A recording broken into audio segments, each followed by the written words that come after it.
आपले म्हणणे भीष्मांना पटवून देण्याच्या सत्यवतीने पुन्हा पुन्हा प्रयत्न केला, पण तरीही आदळणाऱ्या लाटा अंगावर झेलून घेत खडक निश्चल राहतो असे भीष्म निश्चल राहिले. सत्यवती अतिशय दुःखी झाली. सत्यवतीला दुःखी झालेली पाहून भीष्मांना अतिशय वाईट वाटले.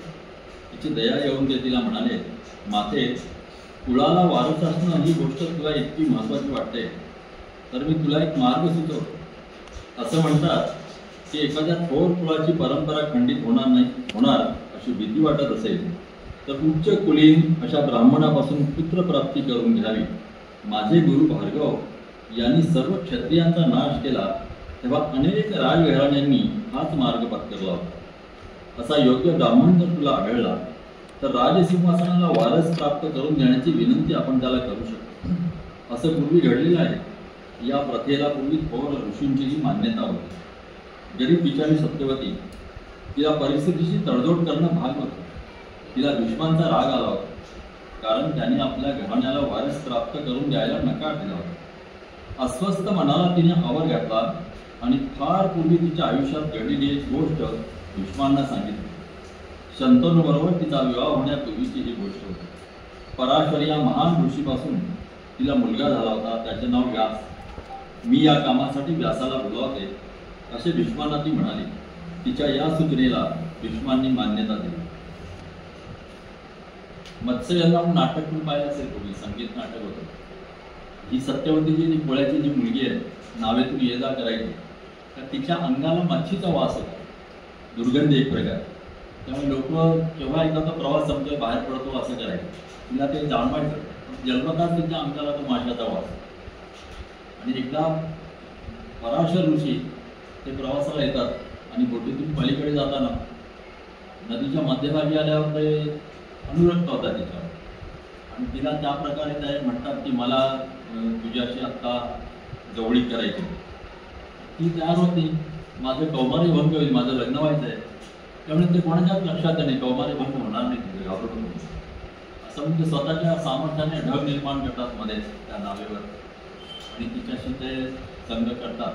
ते झाल्यानंतर शेवटी तिला तो मुलगा होतो आणि त्यावेळेला पराशर येऊन तिला घेऊन जातात त्या मुलाला आणि सांगतात तू ज्यावेळेला याला बोलवशील त्यावेळेला तो तुझ्याकडे येईल.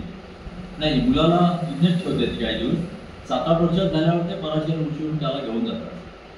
तू जेव्हा बोलवशील त्यावेळेला त्याच्या मतीला येईल. पण त्या ऋषीने तेवढ्या बदल्यात की तिला तरी तुला का हवं, मला म्हणे मच्छीचा वास जो माझ्या अंगाला तो निघून जावा, सुगंध यावा माझ्या शरीरात, म्हणून तिने मागून घेतलं. त्याप्रमाणे तिला ती मत्स्यगंधाची सुगंध गंध अशी ती. तर ही त्यांची मूळ. तर ते तिला आठवलं की त्यापासून झालेला तो व्यास, महर्षी व्यास ज्याने महाभारत लिहिलं तो आहे, तो कोळिनीचा मुलगा. तर त्यामुळे तिला आठवतं आणि ती भीष्मांना सांगते असं म्हणून ठीक आहे, चांगलं आहे, त्याला बोलवा. अशा प्रकारे निर्णय घेतात. सत्यवतीने व्यासांना बोलावले. व्यास ताबडतोब तिच्यासोबत हजर झाले. सत्यवतीने व्यासाचे स्वागत केले आणि त्यांना सर्व हकीकत सांगितली. व्यास तिला म्हणाले, तू माझी माता आहेस, तू मला जीवन दिलं आहेस, तुझी आज्ञा पाळण्यासाठी मी काहीही करेन. व्यासाने थोडा विचार केला आणि ते पुन्हा म्हणाले, तुझी इच्छा पूर्ण करणं ही माझे कर्तव्य आहे. विचित्र वीर्यांच्या पत्नींचा मी स्वीकार करेन, पण त्यांनी माझा स्वीकार करावा यासाठी तू त्यांच्या मनाची तयारी केली पाहिजे. माझा काळा रंग आणि माझं एकूणच रूप पाहून त्यांना भीती वाटता कामा नये. सत्यवतीने होकार दिला. सत्यवती प्रथम अंबिकेकडे गेली आणि तिने तिला सर्व परिस्थितीची कल्पना दिली. गुरु घराण्याला वारस प्राप्त व्हावा यासाठी तू योग्य रीतीने व्यास ऋषींचे स्वागत केले पाहिजेस असे तिने अंबिकेला सांगितले. अंबिका कबूल झाली. तिला दुसरा पर्यायच नव्हता. काळोखी रात्र होती. अंबिका आपल्या खोलीत व्यास ऋषी येण्याची वाट पाहत होती. व्यास ऋषी आले. त्यांचे रूप इतके भयंकर होते की गरीब बिचारी अंबिकेला धक्का बसला. तिने आपले शरीर व्यासांच्या स्वाधीन केले. हे करत असताना तिने आपले डोळे घट्ट मिटून घेतले. अखेर ही अत्याचाराची रात एकदा संपली. सत्यवती व्यासांची भेट घेण्याची उत्सुकतेने वाट पाहत होती. व्यास तिला भेटल्यावर म्हणाले, अंबिकेला शक्तिमान पुत्राची प्राप्ती होईल, पण माझ्याकडे पाहण्याची भीती तिला वाटल्यामुळे तिने रात्रभर डोळे घट्ट मिटून घेतले होते. त्यामुळे तिला जो पुत्र होईल तो अंध असेल, म्हणजे धृतराष्ट्र. हे ऐकून सत्यवतीची घोर निराशा झाली. ती आपल्या सुनेवर संतापली, पण जे होऊन गेले होते त्यात बदल करणे शक्य नव्हते. तिने आपली दुसरी सून अंबालिका हिला पुत्रप्राप्ती करून द्यावी अशी विनंती व्यासांना केली. व्यासांनी ती मान्य केली. अंबालिकेने व्यासांना पाहिले तेव्हा ती अशीच राहिली. व्यासांच्या दर्शनाने तिचे रक्त थंड पडले, ती पांढरी फटक पडली. ती रात्र एकदाची संपली. सकाळ झाली तेव्हा व्यास सत्यवतीला म्हणाले, अंबालिकेला पुत्र होईल, पण रात्रभर अंबालिका पांढरी फटक पडलेली असल्यामुळे तिला होणारा पुत्र असाच पांढरा फटक म्हणजे पंडुवर्णाचा होईल. म्हणजे ते पोळ वगैरे म्हणतात ना. गरीब बिचाऱ्या सत्यवतीला काय करावं हे कळेना. ती व्यासांना म्हणाली, माझ्या पुत्रा, या दोन्ही मुली मूर्ख आहेत, तू त्यांना क्षमा कर. अंबिकेच्या पुत्राचा जन्म झाल्यानंतर तू पुन्हा एकदा तिला जवळ करावी अशी माझी इच्छा आहे आणि विनंती आहे. त्याआधी मी तिला चांगलीच फैलावर घेते. माझ्यासाठी तू एवढं केलंच पाहिजे. हे ऐकून तुझ्या इच्छेप्रमाणे होईल असे तिला आश्वासन देऊन व्यास हस्तिनापूर सोडून निघून गेले. अंबिका आणि अंबालिका यांना पुत्र झाले. एक होता अंध आणि दुसरा पंडुवर्णाचा. एकाचे नाव धृतराष्ट्र आणि दुसऱ्याचे नाव पंडू असे ठेवण्यात आले. काही दिवस असेच गेले. व्यासांनी अंबिकेला पुन्हा जवळ करण्याची वेळ आली आहे असं सत्यवतीला वाटलं. पूर्वी केलेल्या चुकीबद्दल तिने अंबिकेची कान उघडणी केली आणि तुझ्या या चुकीमुळे तुला झालेला पुत्र अंध झाला असा तिने तिला दोष दिला. आज रात्री व्यास ऋषी पुन्हा तुझ्याजवळ येतील असे तिने तिला सांगितले. हे ऐकून अंबिकेच्या हृदयाचा धडका झाला. तिने रात्री आपण जाण्याऐवजी आपल्या दासीला व्यासांच्या स्वाधीन केले. त्या रात्री दासीने व्यासांना अगदी तृप्त केले. सकाळ झाली तेव्हा व्यास सत्यवतीला म्हणाले, शहाणा आणि स्वभावाने अतिशय चांगला असा पुत्र जन्माला येईल, तो धर्माचा अवतारच. हे ऐकून सत्यवतीला अतिशय आनंद झाला.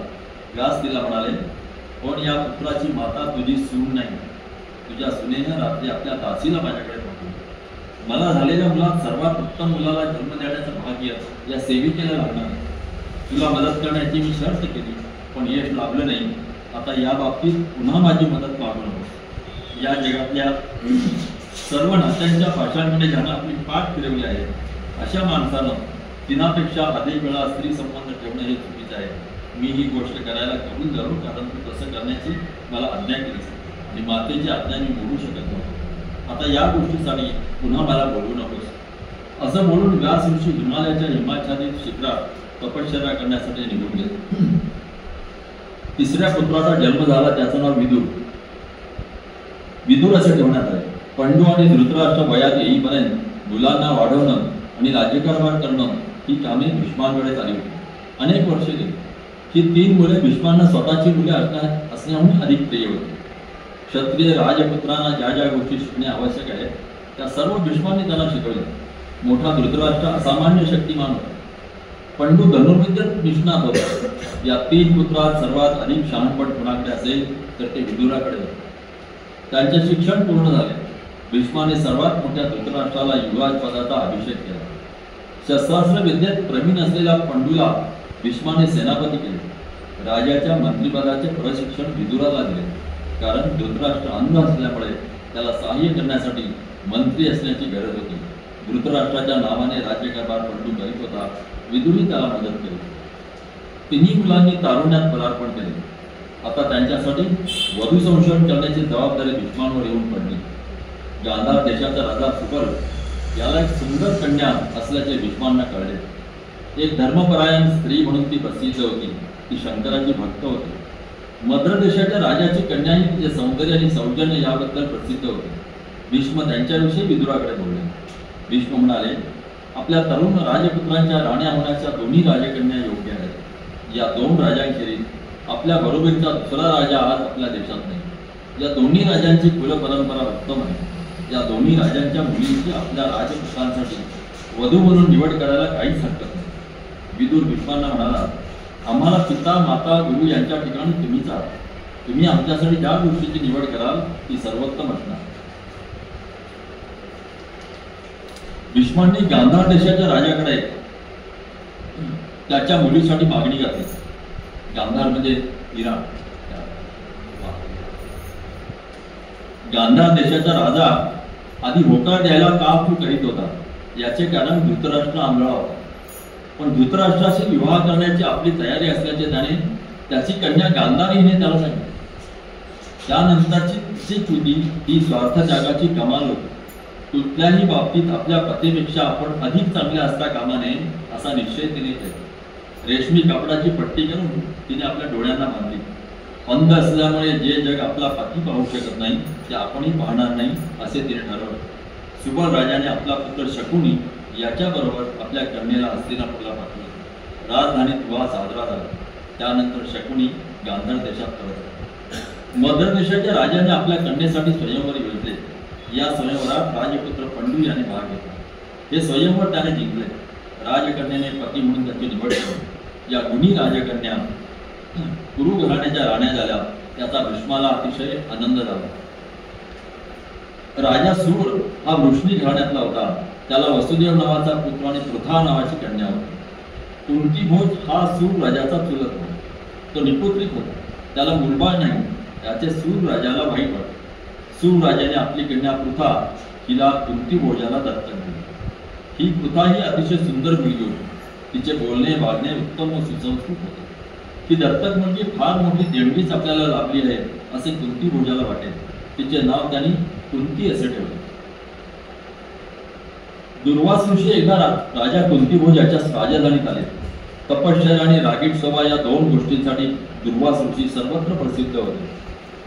राजा कुंतीभोजाच्या सहवासात काही दिवस घालवावे अशी इच्छा दुर्वास ऋषींना आली. दुर्वास ऋषी आल्यानंतर त्यांना काय हवे नको हे पाहण्याची जबाबदारी राजा कुंतीभोजाने आपली कन्या कुंती हिच्यावर सोपवली. कुंतीने ही जबाबदारी समर्थपणे पार पाडली. प्रसन्न झालेल्या दुर्वास ऋषींना तिला वर द्यायचा होता. त्यांनी तिला बोलावले आणि म्हणाले की मी तुला एक मंत्र शिकवणार आहे. हा मंत्र तू म्हटलास की तुला जो हवा तो देव तुझ्याजवळ येईल. दुर्वास ऋषींची ही देणगी तिने राजकन्येला शोभेशा नम्रतेने स्वीकारली. दुर्वास ऋषी निघून गेले. दुर्वास ऋषी अतिशय रागीट आणि कोपिष्ट ऋषी म्हणून प्रसिद्ध आहे आणि त्यांना खुश करणं फारच कठीण. पण जोपर्यंत राजवाड्याला त्यांची सगळी सेवा हिने केली होती कुंतीने, म्हणून त्यांनी तिला वर दिला. कुंती ही नुकती वयात आलेली मुलगी होती. मंत्र म्हटल्यावर तिच्या मनात असेल तो देव तुझ्याजवळ येईल या दुर्वासाने दिलेल्या वराचा अर्थ तिला समजवणार. लहान मुलाला नवे खेळणे मिळाले की ते जसे खुश होते तशी कुंती खुश आहे. या मंत्राच्या रूपाने तिला जणू नवे खेळणेच मिळाले होते. पहाट झाली. राजवाड्याच्या पूर्वेकडच्या खिडकीतून कुंतीने बाहेर आले. सूर्य उगवत असलेला तिला दिसला. सोनी रंगाने पूर्व दिशा चिंब झाली होती. नदीच्या पाण्याच्या लाटा राजवाड्याच्या भिंतीवर आदळत होत्या. अविस्मरणीय असे ते दृश्य होते. सूर्याच्या किरणात पहाटेचा गारवा होता. लाल आणि सोनेरी रंगाने नदीचे पाणी झळाळत होते. ते दृश्य पाहताना कुंती क्षणभर स्वतःला विसरली. सूर्य अगदी देखणा दिसत होता. असा हा देखणा सूर्य आपल्याजवळ आला तर किती छान होईल असा विचार कुंतीच्या मनात आला. त्याच क्षणी तिला दुर्वास ऋषींनी शिकवलेल्या मंत्राची आठवण झाली. तो मंत्र म्हटला की सूर्य आपल्याजवळ येईल. गरीब विचारत कुंती. त्या निष्पाप आनंदात तिने आपले दोन्ही हात जुळवले. जुळवलेले हात कमळाच्या कळीसारखे दिसू लागले. तिने मंत्र म्हटला आणि सूर्याला आमंत्रित केले. कुंतीने डोळे उघडून पाहिले. एक चमत्कार घडून आला होता. नदीच्या पाण्यावरून सूर्यकिरणांचा वेगाने प्रवास सुरू झाला होता. प्रकाशाची झळाळी अचानक डोळ्यांसमोर आली. ती कुंतीला सोसेन. तिने क्षणभर डोळे मिटून घेतले. सूर्य तिच्या शेजारी उभा होता. त्याच्या ओठात खोडकर स्मित होते. आपण म्हटलेल्या मंत्राला असे यश आलेले पाहून कुंती अगदी खुश होऊन गेली. समाधानाचे गोड स्मित तिच्या ओठात फुलून आले. उत्तेजित होऊन तिने टाळे वाजवली आणि ती सूर्याला म्हणाली, मंत्र यशस्वी होईल असं मला दुर्वास ऋषींनी सांगितलं होतं. पूर्व दिशेला तू उगवत असताना मी तुझ्याकडे पाहिलं. ते दृश्य इतकं सुंदर होतं. तू इतका सुंदर दिसत होतास की तू इथं यावंस असं मला वाटलं. तेव्हा दुर्वास ऋषींनी शिकवलेला मंत्र मी म्हटला आणि तू आलास. किती छान. सूर्य अजूनही स्मित करीतच उभा होता. सूर्य कुंतीला म्हणाला, आता मी आलो आहे तर माझ्याकडून तुला काय हवं आहे? कुंती म्हणाली, का? काही नाही. मी सहजच तुझा विचार केला आणि तू माझ्या शेजारी असला तर किती छान होईल असं मला वाटतं. सूर्य कुंतीला म्हणाला, इथंच सगळं संपलं असं नाही. दुर्वास ऋषी जे म्हणाले त्याचा अर्थ तुला कळला नाही अगदी उघड आहे. मंत्र म्हणून तुझ्या देवाला बोलवशील तो देव तुझ्या जवळ येईल असं ते म्हणाले होते, खरं ना? सूर्य म्हणाला, याचा अर्थ न कळताच कुंती म्हणाली, होय. सूर्य कुंतीला म्हणाला, मंत्र म्हणून तुझ्या देवाला बोलवशील तो तुला आपल्या आलिंगनात नेईल. आणि त्याच्यासारख्या सुंदर पुत्राची प्राप्ती तुला होईल असा त्याचा अर्थ आहे, हे तुला कळत नाही का? कुंती हे ऐकून पुरती गोंधळून गेली. काय करावे काय बोलावे तिला काहीच कळेना. बिचारी घाबरलेली ती मुलगी सूर्यदेवाला म्हणाली, मला हे ठाऊक नव्हतं. त्या शब्दांचा हा अर्थ असेल अशी मला कल्पनाही नव्हती. माझ्या या पोरकटपणाची मला क्षमा करा. आता तू निघून जा आणि शरम वाटावे असं कृत्य माझ्यापासून करण्यापासून मला वाचव. हे कुंतीचे बोलणे ऐकून सूर्य म्हणाला, ते आता शक्य नाही. एकदा तू मला बोलवस की मी तुला जवळ घेतल्याशिवाय जाणार नाही. तुला माझ्याशी समागम करावाच लागेल. न विचार करताच तू मंत्र उच्चारलास. आता त्याच्या परिणामापासून तुझी सुटका नाही. दुःखाने बेभान झालेली कुंती सूर्यदेवाला म्हणाली, मी तरुण मुलगी आहे, मी अविवाहित आहे. जग काय म्हणेल, माझा पिता काय म्हणेल? आपल्या मुलीचं कौमार्य असं नष्ट झालं हे माझ्या पित्याला कळलं तर त्याचं हृदय दुभंगी.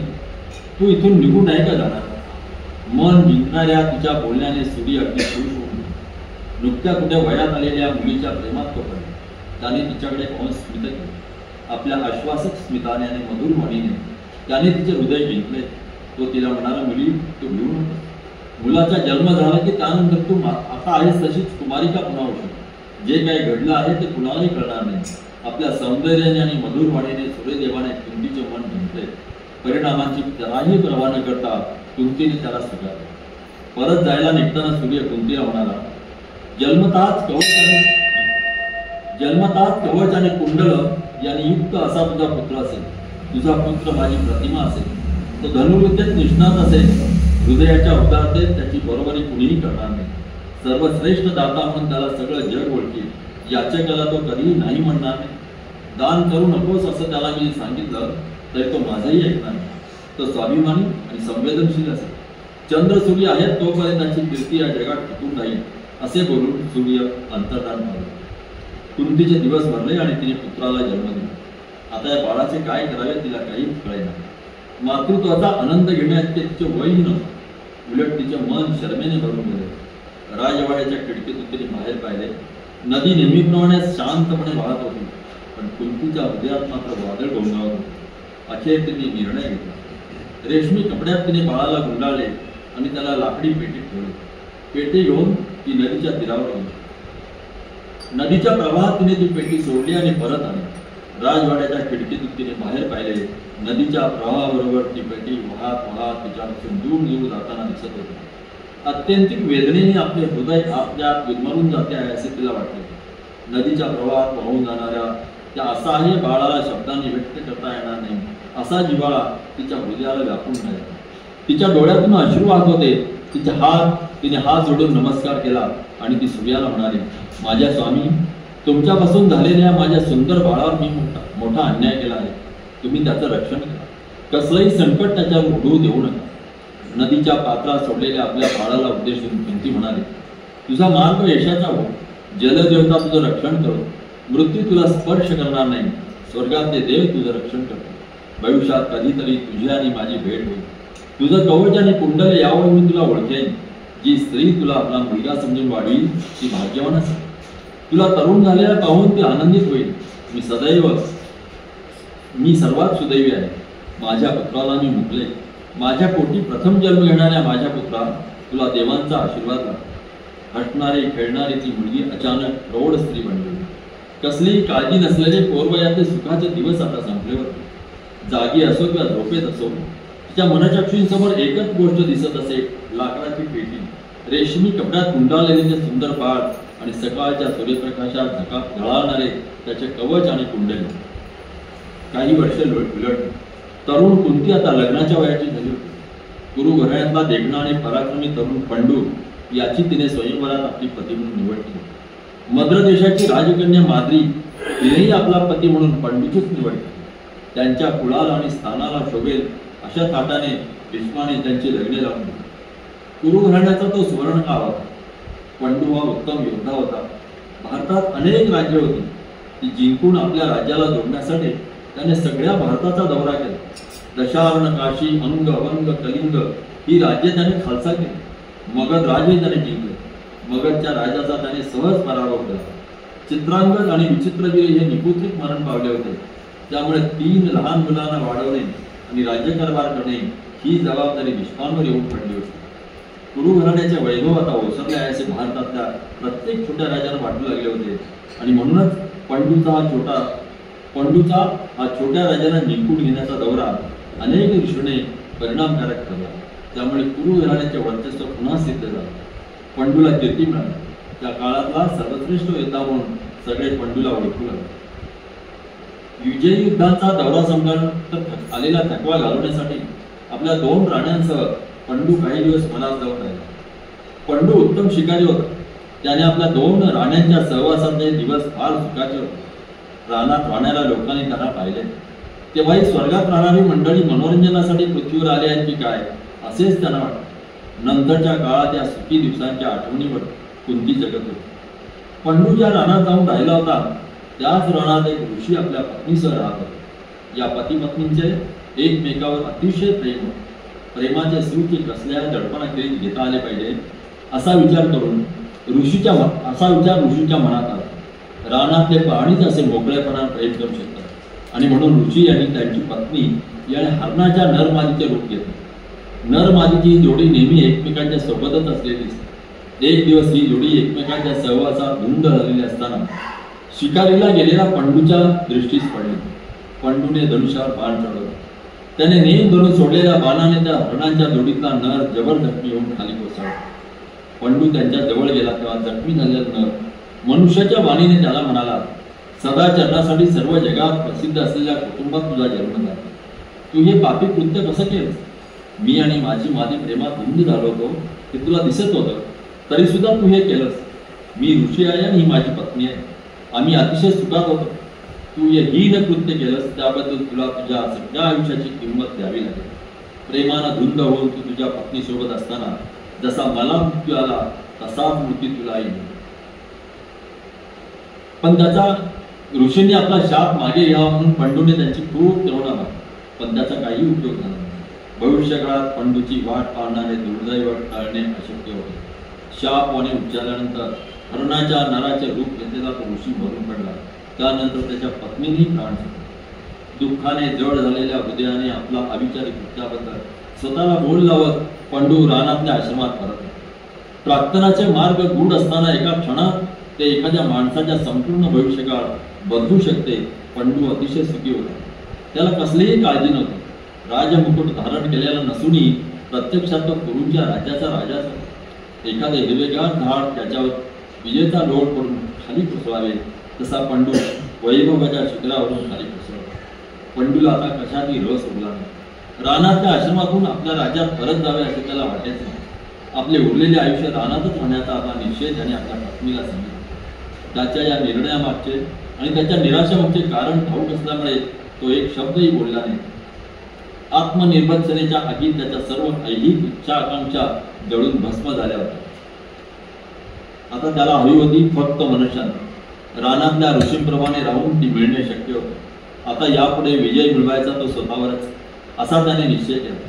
तोच सर्वश्रेष्ठ विजय. त्याने आपले उद्दिष्ट ठरवले. तो स्वतःशीच म्हणाला, आता यापुढे मी वेगळाच माणूस असणार.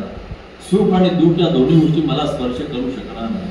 प्रशंसा आणि निंदा या दोन्हींकडे मी आता समत्व दृष्टीने पाहिजे. मी द्वंद्वाच्या अतीत असेल. मी माझ्या आयुष्यावर प्रेम करणार नाही किंवा त्याचा द्वेषही करणार नाही. आता मी तपश्चर्या करेन, पण ती झाडाखाली डोळे मिटून बसून नव्हे तर सर्व ऐहिक मोहांचा आणि आकांक्षाचा मनानं त्याग करून. पंडूने आपल्या सर्व परिवाराला एकत्र बोलवले. आपली सर्व संपत्ती त्यांना देऊन टाकली. तो त्यांना म्हणाला, आता तुम्ही हस्तिनापुराला जा आणि माझ्या आई अंबालिका, माझी आजी सत्यवती, माझ्या आदरणीय चुलते भीष्म यांना मी निवडलेल्या माझ्या पुढील मार्गाविषयी सांगा. आता राजधानीत परत येण्याची माझी इच्छा नाही हेही त्यांना कळवा. हा निरोप घेऊन चाललेल्या दूतांना कुंती आणि माद्री यांनी आपले सगळे दागिने आणि मूल्यवान रेशमी कपडे देऊन टाकले. पंडूच्या सर्वसंग परित्यागाचे वृत्त कळले तेव्हा हस्तिनापूरची सर्व प्रजा दुःखात पडून गेली. या दुर्दैवी घटनेचे वृत्त कळून भीष्मही अतिशय दुःखी झाले. अंबालिकेला रडू आवडेल, कुणालाही तिचे सांत्वन करता येईल. सर्व राज्यकारभाराचे ओझे पुन्हा आपल्या खांद्यावर आले याची जाणीव भीष्मांना झाली.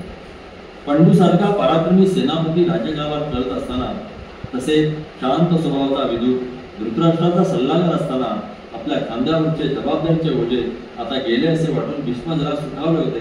पण हा सुखाचा अल्पकाळ आता गेला आहे ते त्यांना कळून आता पुन्हा किती काळ राज्यकारभार करावा लागणार याचा अंदाजही त्यांना शकत नाही. आपल्या हृदयावर थंडगार बर्फ ठेवून सत्तेचा आणि ऐहिक सुखाचा आपल्या पित्यासाठी त्याग केल्याची प्रतिज्ञा त्यांनी केली होती. तो अविस्मरणीय दिवस विस्मरणा आठवला. किती आघात झाले तरी त्यांचा आपल्याकडनं होणार नाही असेच त्याला वाटले. पूर्वीपेक्षा अधिक थंड मनाने त्यांनी या आल्या परिस्थितीचा स्वीकार केला. पंडूने अनेक वर्ष वनवासात घालवले. दुःख निर्माण करणाऱ्या सर्व गोष्टींचा त्याग केल्यामुळे तो आपल्या परीने सुखी होता. पण असे असले तरी काही काळ गेल्यानंतर त्याच्या मनाला एक चिंता भासू लागली. त्याला पुत्र हवा होता. ज्याला पुत्र नसतो त्याला नरकवास प्राप्त होतो असे त्याने ऐकलं होतं. आपल्याला वाटणाऱ्या या चिंतेविषयी तो एकदा कुंतीशी बोलला. पुत्रप्राप्तीसाठी पंडू कुंतीशी संबंध ठेवू शकत नव्हता, कारण तसे त्याने केले तर त्याचा मृत्यू ओढेल असा त्याला शाप होता. जेव्हा त्याने कुंतीला विनंती केली की त्याच्या आईने केली होती त्याप्रमाणे तिनेही ऋषीपासून पुत्रप्राप्ती करून घ्यावी आणि त्याची नरकवासनातून सुटका करावी, हे ऐकून कुंती संतप्त झाली. ती म्हणाले, तुम्ही माझे पती, माझे स्वामी आहात. पती म्हणून मी तुमची निवड केली. या गोष्टीला आता बरीच वर्ष झाली. स्वर्गात असो की नरकात मी तुमच्या बरोबरच आहे. तुम्हाला मरण येईल त्या क्षणी मीही मरण पत्करेन आणि मरणानंतर तुम्हाला मिळेल्या शाप अस्तित्वात नसेल. जी गोष्ट मी करणं शक्य नाही करण्याचा मला आग्रह करू. पंडूच्या मनाला शांती लावेल. आपल्याला मुले होणार नाही त्या विचाराने तो दिवस रात्र दुःखात कंटू लागला. कुंतीच्या आपल्या पतीवर अतिशय प्रेम होते. त्याला असा दुःखी पाहून ती त्याला म्हणाले, स्वामी, तुमच्या मनाला ग्रासणारी खिन्नता मी दूर करू शकेन.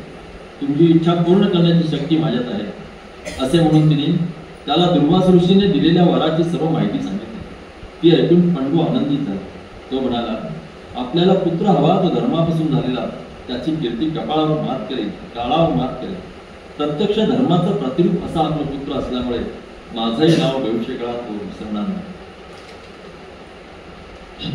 एक दिवस शुभमुहूर्त पाहून कुंतीने दुर्वास ऋषीने दिलेला मंत्र म्हणून पुत्र प्राप्तीसाठी धर्मदेवाने जवळ यावे असे आवाहन केले. धर्मापासून तिला पुत्र झाला. त्यावेळी आकाशवाणी झाली की मूर्तिमंत सद्गुण असा पुत्र त्याच्या गुणांमुळे जगात प्रसिद्ध होईल. या मुलाचे नाव युधिष्ठिर असे ठेवले गेले. एका वर्षानंतर आणखी एक मुलगा हवा असे पंडू कुंतीला म्हणाला. आता होईल त्या पुत्राचे पितृत्व वायुदेवाकडे असे त्यांना सुचवले. वायू हा देवांमधला अत्यंत सामर्थ्यशाली असा हा देव. पंडू कुंतीला म्हणाला, पहिला पुत्र धर्म, याची धर्मशीलता आणि या नया पुत्राचं सामर्थ्य, या दोन्ही गोष्टी एकत्र आल्या तर आपली ही मुलं जगात अजिंक्य ठरतील. कुंतीने पंडूला होकार दिला. तिने वायुदेवाला पुत्रप्राप्तीसाठी आवाहन केले. तिला पुत्र झाला. त्यावेळी आकाशवाणी झाली की हा पुत्र अत्यंत शक्तिमान आणि स्वभावाने अतिशय प्रेमळ होईल. त्याचे नाव भीमसेन असे ठेवले गेले. 2 पुत्र झाले तरी पंडूचे समाधान झाले नाही. तिसरा पुत्र हवा असे तो कुंतीला म्हणाला. या तिसऱ्या वेळी पुत्रप्राप्तीसाठी इंद्रदेवाला आवाहन कर असेही त्याने सुचवले. तो तिला म्हणाला, स्वर्गलोकाचा राजा असलेल्या इंद्रदेवापासून झालेला पुत्र माझी सर्व स्वप्न पूर्ण करेल. तो अतिशय सद्गुणी असेल, अजिंक्यवीर असेल. जगातल्या सर्वश्रेष्ठ पुरुषाची माता म्हणून ओळखले जाते. कुंतीने याही वेळी त्याला होकार दिला. कुंतीने पुत्रप्राप्तीसाठी इंद्रदेवाला आवाहन केले. तिला पुत्र झाला.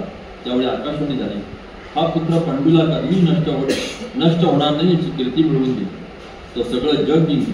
त्याच्याशी कुणाचीच तुलना होऊ शकणार नाही. इंद्र पंडूकडे आला आणि म्हणाला, हा माझा पुत्र जगज्जेता, तुझा पुत्र युधिष्ठिर या माझ्या पुत्राला माझ्या सोबत घेऊन राजसूय आणि अश्वमेध हे 2 यज्ञ झाले. वसुदेव आणि देवकी यांचा पुत्र कृष्ण, ज्याचा अवतार तो नारायण, माझ्याप्रमाणे तुझ्या पुत्रात असेल. तुझ्या या पुत्रांमुळे पृथ्वीला दुःख देणाऱ्या सर्व विषयांचा नाश होईल. असे म्हणून इंद्र निघून गेला. त्या तिसऱ्या पुत्राचे नाव होते अर्जुन.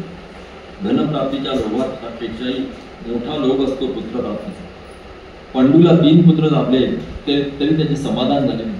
आपल्याला आणखी एक पुत्र हवा असे तो कुंतीला म्हणाला. कुंतीने त्याला नकार दिला. ती म्हणाली, पुत्रप्राप्तीचा तुम्ही आग्रह धरला, तुमची उत्कट इच्छा पाहून मी होकार दिला.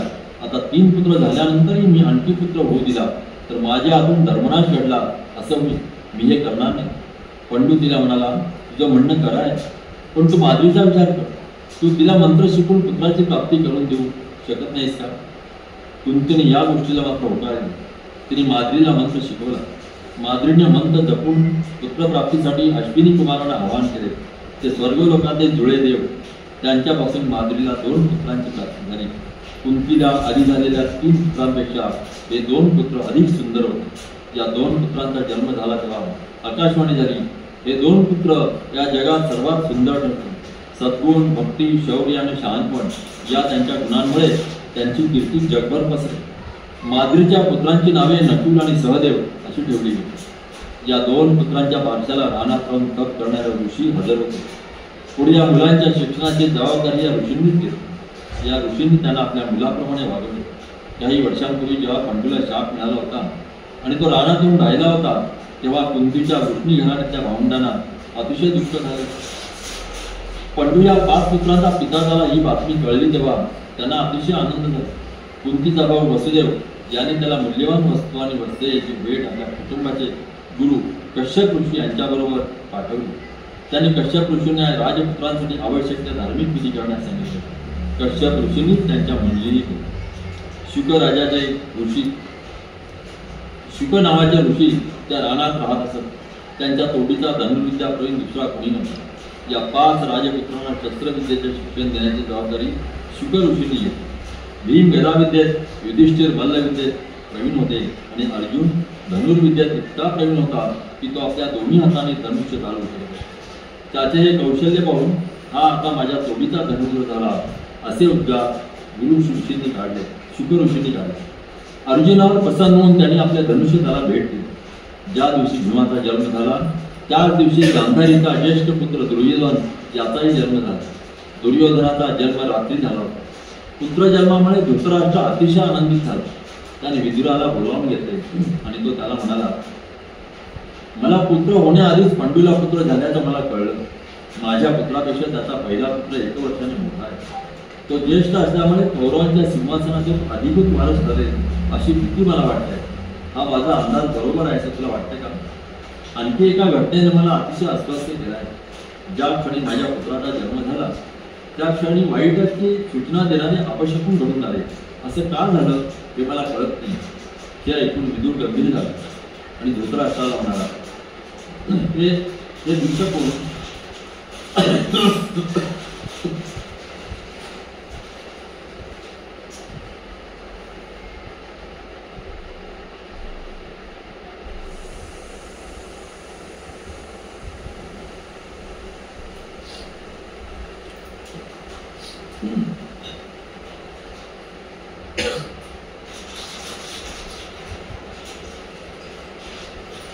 हे शकुन असे भविष्य वर्तवत आहेत की तुझा पुत्र या सर्व जगाच्या नाशाला कारणीभूत ठरला. हे ऐकून धृतराष्ट्राला धक्का लागला. त्याने विदुराला विचारले, ते संकट मी कसं टाळू शकेन? विदुर त्याला म्हणाला, मला एकच मार्ग दिसतो. मानवतेचं भलं व्हावं यासाठी तू जर या पुत्राला बळी दिलास तर हे संकट टळू शकेल. तुला तुझ्या पुत्राला मरण्याच्या अधीन करावं लागेल. शहाणे लोक असं म्हणतात, कुटुंबाच्या रक्षणासाठी कुटुंबाच्या एकाचा बळी द्यावा, गावाच्या रक्षणासाठी कुटुंबाचा बळी द्यावा, देशाच्या रक्षणासाठी गावाचा बळी द्यावा आणि आत्म्याच्या रक्षणासाठी या सर्वांचा, सर्व जगाचाही बळी द्यावा. माझा तुला असा आग्रह आहे की तो या जगाला वाचवण्यासाठी तुझ्या पुत्राचा त्याग करता. बिचारा धृतराष्ट्र, त्याला हे करणे शक्य नव्हतं. दुर्योधन हा त्याचा पहिला पुत्र होता. विदुराने दिलेला सल्ला मान्य त्याला अशक्य होता. पुढे मग 101 पुत्र आणि दुशाला नावाची कन्या यांचे पितृत्व त्याला लाभले. धृतराष्ट्राचे समाधान झाले. मनातल्या सर्व दुःशंका पितृत्वाच्या आनंदात त्याने गाडून टाकली. आपल्या पुत्रांच्या सहवासात पंडूची 15 वर्षे मोठ्या आनंदाने गेली.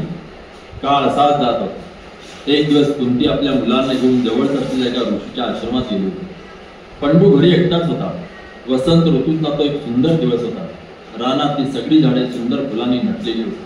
त्यांचा धुंद सुगंध सर्वत्र दरवळत होता. रानात हे वातावरण कामचडीला आव्हान करणारे होते. वसंत ऋतू हा कामदेव मदनाचा मित्र.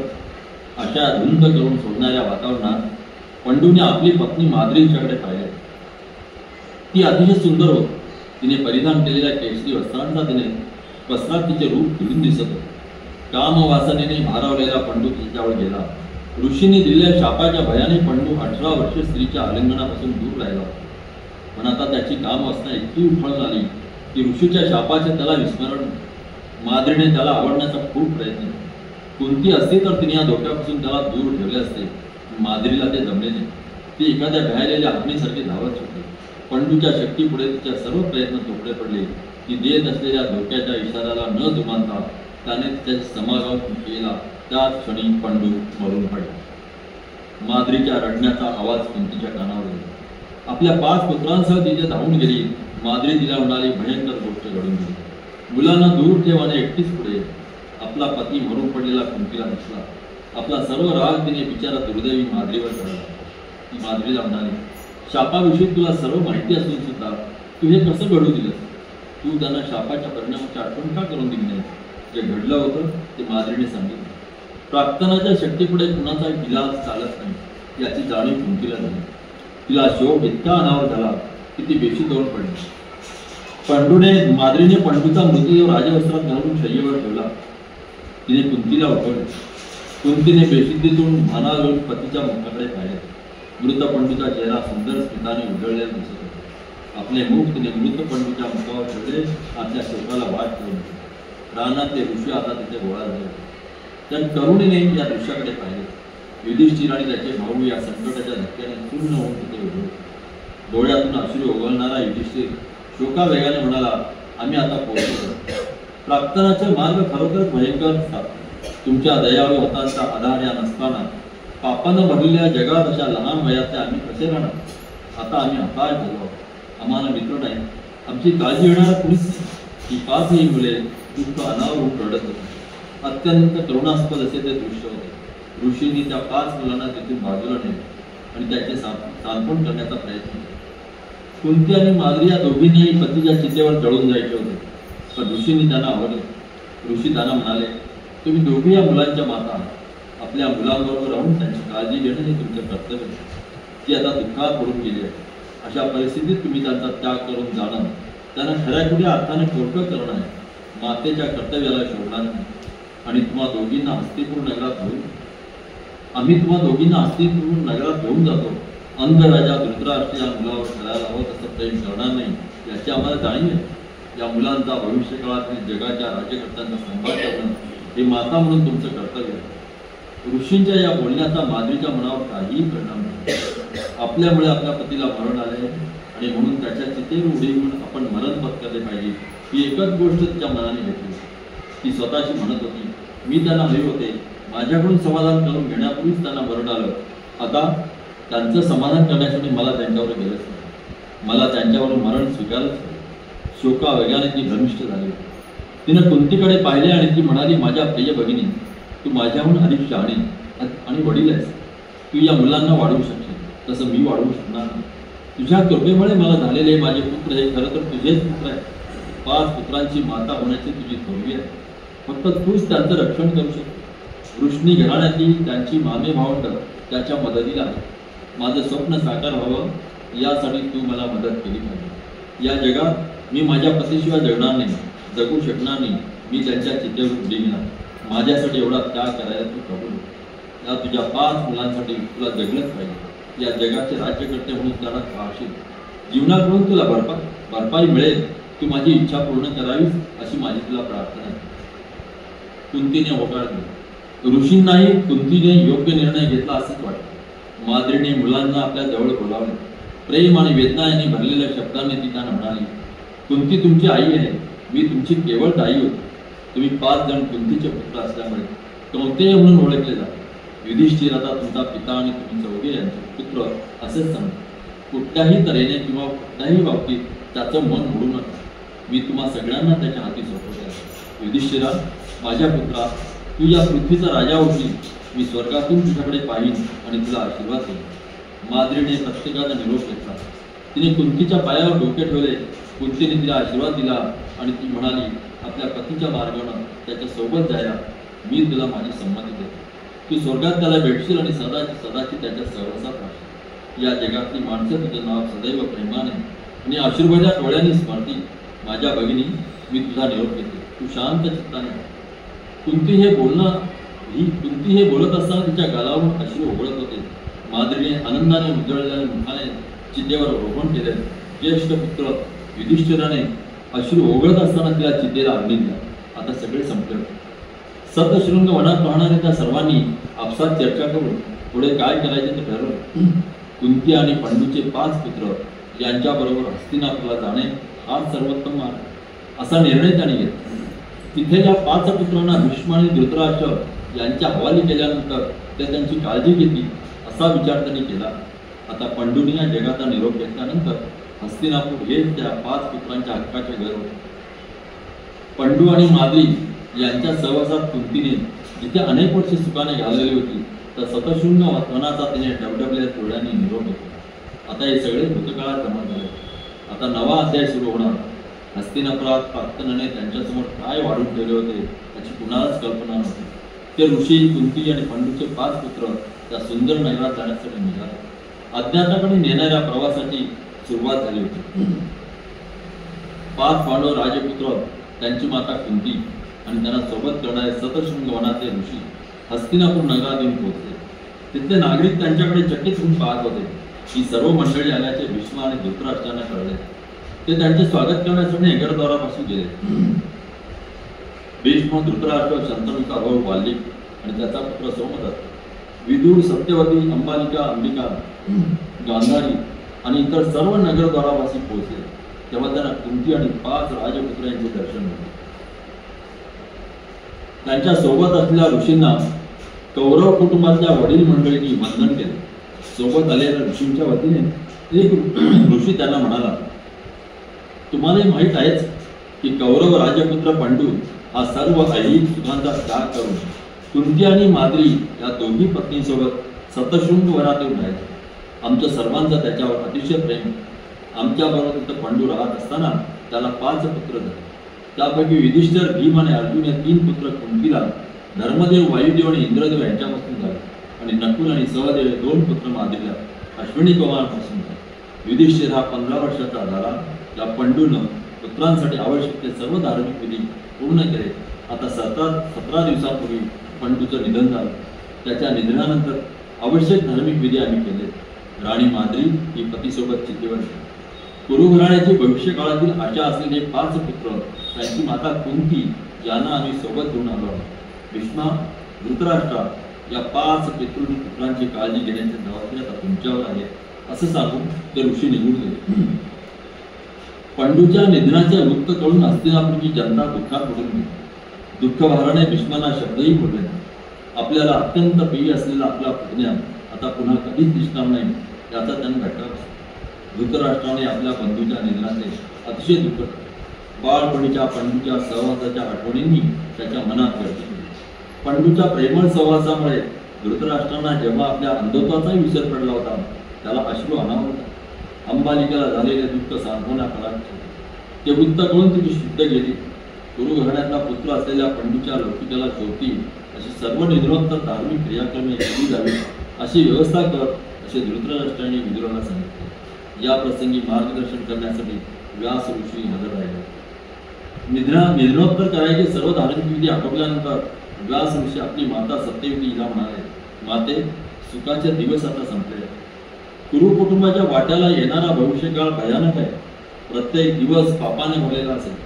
आणखी काही वर्षांनी तुला प्रिय असलेला तुझा नातू धृतराष्ट्र आणि त्याचे पुत्र यांची मन पापाने व्यापले जातील. विनाशाखेरीज त्यांना काही शिल्लक उरणार नाही. आपली नातवंड एकमेकांना नाश करीत असल्याचं दृश्य पाहण्याची शक्ती तुझ्या मनाला असणार नाही. होय, तुझी पतवंड प्रचंड युद्ध करून एकमेकाचा नाश करते. तू इथं कशासाठी रेंगाळत राहिली आहेस? या जगाकडे पाठ फिरव आणि रानात निघून. सत्यवतीने व्यासांचे म्हणणे मान्य केले. तिने अंबिका आणि अंबालिका यांना बोलावले. तिने त्यांना आपण रानात निघून जाणार ते सांगितले. माझ्याबरोबर तुम्ही येणार का असे तिने त्यांना विचारले. नगराबाहेर जाऊन राहावे आणि आपली वेदना विसरण्याचा प्रयत्न करावा असे त्यांना वाटत असल्यामुळे त्यांनीही तत्काळ होकार दिला. या 3 स्त्रियांना खरोखरीच प्रार्थनाची अवतृप्तता झाली होती. निराशा, निंद्याची वेदना यांच्यासाठीच त्यांची निवड झाली होती. ज्या नगराशी त्यांच्या अनेक वेदनामय आठवणी निगडीत होत्या त्या नगराचा त्याग करून जाणे ही त्यांच्यासाठी अत्यंत आनंदाची गोष्ट होती. सत्यवतीच्या मनात तिच्या निरर्थ जीवनाचा विचार होता. शंतनूबरोबर तिची काही वर्षे सुखाची गेली होती. ती वर्षे सुद्धा तिला दृष्टीने पूर्ण सुखाची म्हणता येईल नसते. कारण आपले सुख हे भीष्मांच्या दुःखावर उभे आहे याची तिला जाणीव. त्यानंतर तिच्या पतीचे निधन झाले आणि त्या मागोमाग तिच्या 2 पुत्रांचे निधन. त्यानंतर धृतराष्ट्र, पंडू, विदुर या 3 नातवांचा जन्म झाला. निराशेचे प्रसंग एकामागून येत होते आणि आता व्यासांनी वर्तवलेले भविष्य की कुरु घराण्यासमोर भविष्यात फक्त विनाशच आहे. या सगळ्या दुःखांपासून दूर राहण्यासाठी रणात जाऊन वास्तव्य करण्याचा उपाय असलेला मुलाने सुचवल्याबद्दल तिला त्याच्याविषयी कृतज्ञता वाटते. अंबिका आणि अंबालिकांना नगरात राहून कसलेही सुख मिळाले नाही. त्यांना रानात जाऊन राहण्याची कल्पना अतिशय आवडते. भीष्म त्यांना हस्तिनापुरात घेऊन आले. तेव्हापासून आपल्या सासूच्या बुद्धिबळाच्या पटावरची नादी याहून वेगळे असे अस्तित्वच राहणार नव्हते. त्यांचा विवाह मित्रवीर्याशी लावून देण्यात आला. त्यानंतर त्यांची लाडकी बहीण अंबा तिची शोकांतिका पाहणे त्यांच्या नशिबी आले. ती वेदना त्या कधीच विसरू शकला नाही. पतीच्या सहवासात त्यांची काही वर्षे सुखाने गेली, पण विचित्र वीर्याचे निधन झाले आणि अनेक महिने त्यांच्या वाट्याला एकाकीपण आले. तेही त्यांच्या सासूच्या आज्ञेमुळे संपले. घराने चालू राहावे यासाठी त्यांना पुत्रप्राप्ती करून घ्यावी. या पुत्रप्राप्तीसाठी व्यास ऋषींशी समागम करण्याची सक्ती त्यांना स्वीकारावी लागली. तो अतिशय भयंकर असा अनुभव. व्यासापासून जी मुले झाली ती राणी सत्यवतीची निराशा करणारी ठरली. कारण सत्यवती अतिशय महत्वाकांक्षी. सत्यवतीच्या हातात ती खेळणी असणाऱ्या या दोन्ही मुली तिच्याबरोबर रानात जाऊन राहायला तयार झाल्या. पुत्राचे निधन झाल्यानंतर अंबालिका मृतप्राय झाली. रानात आपल्या मनाला शांती मिळेल या कल्पनेने तिला फार बरे वाटते. या दोघींना आपले दुःख विसरायचे होते. जगण्याची इच्छाच नाहीशी होणे ही एक गोष्ट मृत्यूच्या हातातल्या सर्व शस्त्राहून अधिक शक्तिशाली असते. जगण्यात कसलाही रस उरला नाही ही अवस्था मरणाहूनही भयानक असते.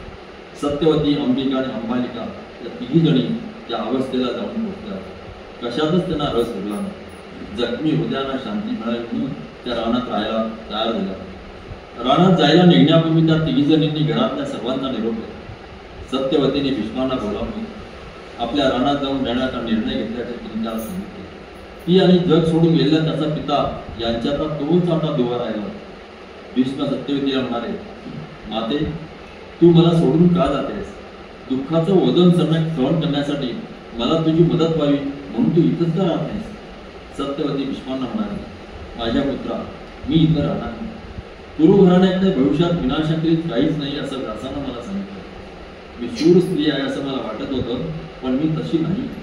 कुरु घराण्याचा नाश मी सहन करू शकणार नाही आणि म्हणून मी रानात जाऊन राहण्याचा निश्चय केला, निर्णय घेतला. माझा निर्णय अगदी पक्का आहे. विनाश? भीष्म म्हणाले, व्यासांच्या भविष्याविषयी मला अधिक सांग. सत्यवतीने त्यांना सर्व काही सांगितले. भीष्मांचा चेहरा वेदनेने पांढरा फटक पडला. भीष्म म्हणाले, मला सुद्धा या विनाशाचं भय वाटतं. माझ्या पित्याने मला एक वर दिला होता. मला मरण्याची इच्छा होईल तेव्हा मला मरण येईल असा तो वर होता. माते, ज्यासाठी मी जगावं असं काहीच आता उरलेलं नाही. मी सुद्धा आता मरणाला बोलावी आणि पुन्हा माझ्या आईच्या भेटीत जाईल. सत्यवती म्हणे, नाही, तुला तसे करता येणार नाही. म्हणून तर तुला बोलावून घेतो. कुरु कुटुंबाच्या सर्वात तरुण मुलांना मी तुझ्या हातात सोपवत आहे. या जगात कुरुचं घराणं भक्कमपणे उभं आहे हे पाहणं आता तुझं कर्तव्य आहे. हे कर्तव्य पार पाडल्याखेरीज निवृत्त होण्याचं स्वप्न तू पाहू शकणार नाही. एकदा मी माझ्यासाठी काही करण्याची आज्ञा तुला केली होती, पण तेव्हा तू मला नकार दिला होता. आता मात्र तू असं करू शकणार नाही. गुरु घराण्यातल्या मुलांचं पालक होतो मी तुझ्यावर सोपवत आहे. तुला माझी म्हणजे आज्ञा आहे. भीष्मांनी मान खाली वाकवली आणि न बोलता आपली संमती दिली. दोघांनी एकमेकांना निरोप घेतला. इतकी वर्षे त्या वाट्याला आली नव्हती की मनुष्यांनी मिळवण्यासाठी सत्यवती गेली आणि आयुष्याचा मान मोडणारे लादले गेलेले ओझे वाहण्यासाठी भीष्म निघून गेले. प्राप्तन यांची मुक्तता करीपर्यंत त्याने ओझे सहन करावे लागणार.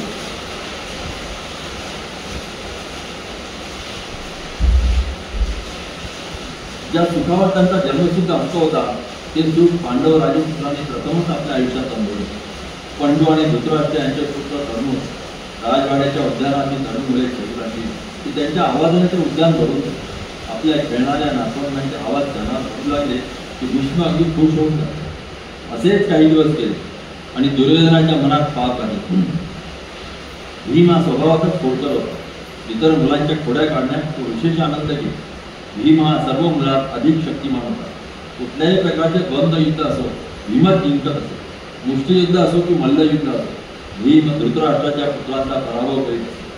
धृतराष्ट्रांची मुले झाडावर चढून बसली की शक्तिमान भीम गडागडा झाड हलवायचा आणि तसे त्याने केले की धृतराष्ट्रांची मुले फळे खाली पडावेत तशी खाली पडत असत. भीमाच्या असल्या वागण्याचा त्यांना खूप राग आहे. भीम चैतन्याने नुसता रसरसलेला होता. ही शक्ती त्याच्यात जरा अधिकच होती असे म्हणते तरी चालेल. या शक्तीचा वारसा त्याला त्याच्याकडून लागला. पराभव किंवा अपमान झाला तरी चेहरा आसरा ठेवायचा, दांभिकपणा दांभिकपणा माणसं वयाने वाढली शिकतात. आपण तरुण असतो तेव्हा हा दांभिकपणा आपल्यात नसतो. खेळताना हरली की मुले तो जिंकतो, त्याच्याबरोबर त्याच्या अंगावर जाऊन पराभव खिलाडू वृत्तीने घेण्या वाचपाच्या मुलांना लागून असतो. वयाने आपण वडील होतो तेव्हा आपण जर समतोल ठेवण्याची कला प्रयत्नपूर्वक साधते, चिडण्याची रागावण्याची प्रतिक्रिया ही मुलांमध्ये नैसर्गिक असते. भीमाची जाणकारी आणि त्याच्या आपल्यावर अधिक शक्तिमान असणे धृतराष्ट्राच्या मुलांना सहन होतं. भीम हा स्वभावाचा जाणगावा होता. तो सारखा खोड्या कळत राहायचा. त्यामुळे दुर्योधनाला भीमाची चिडे. तो भीमाचा द्वेष करायचा. भीमाचा सूड कसा घेता येईल त्याचा दुर्योधन विचार केला. भीम मेला तर बरं होईल असं दुर्योधन आपल्या पोषक रागाच्या पोटी मनाशी म्हणायचं. मुलं आपसात भांडतात, मारामाऱ्या करतात, पण वयाने मोठी झाली की असे वागत नाही. पण दुर्योधन अशा सर्वसामान्य मुलांपैकी नव्हताच. त्याचा पिता स्वार्थी आणि लोभी होता. हे दुर्गुण पित्याकडून दुर्योधनाने मिळवले. आपल्या चुलत भावनांचे भले झालेले त्याला नको होते. भीम जर मेला तर देशाचा राजा म्हणून आपले स्थान पूर्णपणे सुरक्षित होईल असा हिशोब दुर्योधनाने आपल्या मनात केला. इथे शकुनी मामांचा प्रवेश होतो. तो दुर्योधनाचा मामा आणि त्यांचा दुष्टकृत्यातला गुरु. दुर्योधनाच्या मनात जो द्वेषाचा निखारा होता त्याला कपट कारस्थानाचा वारा घालून शकुनीने निखाऱ्याची ज्वाळा केली. पांडवांच्या त्यातही विशेष करून भीमाच्या द्वेषाकडे दुर्योधनाच्या मनात दुसरा कुठल्याही भावनेला धारा नव्हता. द्वेषाची अशी आग हृदयात पेटल्यामुळे त्याला धड झोपही येत नाही. तो अतिशय दुःखी झाला होता. दुर्योधन आणि शकुनी यांनी भीमाला ठार करण्याचे कारस्थान असले. ही सगळी मुले गंगेच्या तीरावर खेळायला जातात. तिथे सगळा दिवस ते वेगवेगळे खेळ खेळण्यात रमून जातात. एक दिवस ती अशीच खेळायला गेली होती. संध्याकाळ झाली. भीम खूप दमला होता. त्याला भूक लागली होती. दुर्योधनाने त्याला आपल्या तंबूत नेले. चांगले पंचपक्वानांचे जेवण खाऊ घातले. भीम स्वभावाने अगदी साधा होता. कुणी कपट कारस्थान करीत असेल तर त्याच्या धनातही येते. तो सपाटून जेवला. अन्नात दुर्योधनाने काळकूट नावाचे 10 विष कालवले होते. ते भीमाच्या ध्यानातही आले नाही. जेवण झाल्याने भीम मूर्छेत गेला. दुर्योधनाने बेशुद्ध झालेल्या भीमाला त्याच्या बिछाण्यासकट जाड वेलीने बांधला. त्या बिछाण्यात जहरी सर्प ठेवले आणि तो बिछाना गंगेच्या पाण्यात फेकून दिला. खेळणे संपले आणि सगळी मुले घरी पडण्याच्या तयारीला लागली. युधिष्ठिराला भीम कुठे दिसेना. त्याने खूप शोधले. भीमाचा पत्ता नाही. त्याला वाटले की भीम बहुधा घरी गेला असेल. अस्वस्थ होऊन युधिष्ठिर घरी पोहोचला. त्याने आपल्या मातेला विचारले, भीम घरी पोहोचला का? ते ऐकून कुंती चकित झाली. ती म्हण नाही, भीम अजून घरी आलेले नाही. कुंतीने युधिष्ठिराच्या चेहऱ्याकडे पाहिले आणि ती चरकली. मी खूप शोधलं पण भीमाचा कुठेच पत्ता नाही असे त्याने कुंतीला सांगितले. चौघे भाऊ पुन्हा भीमाला शोधण्यासाठी गंगेच्या तीरावर गेले, पण भीम कुठेच दिसेल. त्याने भीमा भीमा अशा हाका मारल्या, पण त्यांना आपल्या आवाजाचा प्रतिध्वनीच ऐकू आला. त्यांचे शोधणे निष्फळ ठरले. ते घरी परतले आणि भीमाचा कुठेही पत्ता लागत नाही त्याने आपल्या मातेला सांगितले. भ्यायलेल्या कुंतीने विदुरांना बोलावून घेतले आणि भीम बेपत्ता झाल्याचे सांगितले. कुंती त्यांना म्हणाली, दुर्योधनाला माझ्या पुत्राविषयी जराही प्रेम वाटत नाही.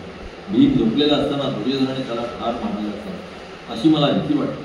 कुंतीचे सांत्वन करण्यासाठी विदुर म्हणाले, माझ्या भगिनी तू काळजी नकोस करू. मागे उरलेल्या तुझ्या 4 पुत्रांचं रक्षण तुला करायचं. दुर्योधनाला जर कळलं की आपल्या मनात त्याचा संशय आहे तर तो मागे उरलेल्या 4 भावांनाही ठार कर. तुझे पुत्र दीर्घायू असतील असं भविष्य ऋषींनी वर्तवलेलं आहे. तू तुझ्या भावना व्यक्त करू नकोस. भीम सुरक्षित आहे असं मला खात्रीपूर्वक वाटतं. तो लवकरच तुला भेटेल. तू तुझ्या मनावर ताबा ठेव आणि दुर्योधनाला तुझा संशय येतो आहे ही गोष्ट त्याला कळू देऊ नकोस. अशा रीतीने कुंतीचे सांत्वन करून विदुराने तिचा निरोप घेतला. गंगेच्या पात्रात फेकून दिलेला भीम अजून झोपेतच होता. आपल्याला काहीतरी चावते असे त्याला अचानक वाटलं. त्याला जाग आली. सापाने त्याला चावण्याचे काम सुरू केले होते. त्यामुळे एक चमत्कार झाला. भीमाने जे विष खाल्ले होते त्या विषाला त्या सापांचे विष मारक करते. जाग्या झालेल्या भीमाने एकामागून एक साप ठार करायला सुरुवात केली. भीमाच्या आतून जो साप निसटले ते थेट पाताळात गेले. वासुकी हा सर्व सर्पांचा स्वामी. निसटलेले हे साप वासुकीला म्हणाले, एक माणूस आहे, कदाचित तो सर्पांचा राजाच असा. आम्ही 1000 सर्पांनी त्याला चावी घेतले, त्यामुळे तो फक्त गाढ झोपेत जागा झाला. आता त्यानं त्याला बांधणाऱ्या सर्व वेली तोडून टाकल्या आणि त्याने आपला आम्हा सगळ्यांना सापांना ठार मारायचे ठरवलेलं आहे. त्या ऐकल्यावर वासुकी आपल्या दांडग्या पायांसह जिथे भीम होता तिथे जाऊन पोहोचला. हा भीम कुंतीचे पुत्र हे वासुकी ओळखले आणि त्याने भीमाला प्रेमाने आलिंगन दिले. वासुकी आपल्या मंत्र्याला म्हणाला, त्याला जितके हवे तितके दागिने आणि संपत्ती द्या, मी त्याच्यावर प्रसन्न आहे. वासुकीचा मंत्री त्याला म्हणाला, मला एक सूचना करायची आहे. तो राजपुत्र असल्यामुळे दागिने आणि संपत्ती याची त्याला काहीच कमतरता नाही. आपल्याकडे शक्तिवर्धक उत्तेजक पेय आहे, ते त्याला का देऊ नये? ही सूचना ऐकून वासुकी खुश झाला. वासुकीने भीमाला पूर्व दिशेला तोंड करून बसवले आणि एक भांडे भरून ते शक्तिवर्धक उत्तेजक पेय त्या प्यायला लागले. भीमाने ते भांडे एका घोटात संपवले. हे पाहून सगळे थक्क झाले. वासुकीने आणखी उत्तेजक पेय मागवले आणि तो भीमाला म्हणाला, तुला जितकं हवं तितकं तू पिऊन घे. जितकं अधिक पिशील तितकी अधिक शक्ती तुला येईल. एक भांड भरून एक पेय प्यायलं तर 1000 हत्तींचं बळ तुला येईल. भीम 8 भांडी भरून तर अद्भुत पेय प्यायला आणि झोपी गेला. 8 दिवस भीम गाढ झोपत होता. 8व्या दिवशी तो जागा झाला तेव्हा नागराजाने दिव्य अन्न त्याला खाऊ घातले आणि गंगेच्या तीरावर नेऊन पोहोचवले. भीम घरी गेला आणि आपल्या मातेला आणि बंधूंना भेटला. सर्वांनी भीमाच्या आनंदासून स्वागत केले. आनंद कुंतीच्या हृदयात मावे. युधिष्ठिराला तर काही काळ शब्द पुढे ना, त्याचा भीम अतिशय लाडका होता. भीमाने सगळ्या भावांना प्रेमाने आनंद दिला. कुंतीला तर आनंदाने रडू कवरत नव्हते. भीमाने तिचेही सांत्वन केले. भीमाने आपल्याला आलेले अनुभव त्या सर्वांना सांगितले. विदुरांनी ही कथा सर्व भीमाच्या तोंडून ऐकली. दुर्योधनाच्या द्वेषाच्या बाबतीत सर्वांनी सावध राहायला हवे असा सल्ला त्याने दिला. 5ही पांडव दुर्योधनाशी नेहमीच चांगले वागलेले असूनही दुर्योधन असा कसा वागू शकला हेच त्यांना कळले. दुर्योधनासारख्या तरुणाच्या हृदयात इतका द्वेष एखाद्या माणसाला इतका आंधळा करू शकतो. भीम जिवंत असल्याचे पाहून दुर्योधन आणि शकुनी यांना आश्चर्याचा धक्काच बसला. पण त्यामुळे भीमाविषयीच्या त्यांच्या द्वेषात अधिकच वाढ झाली. आपण हे कारस्थान केल्याचे पांडवांना कळले याची जाणीव झाल्यामुळे दुर्योधन ओठ मिटून गप्प राहिले.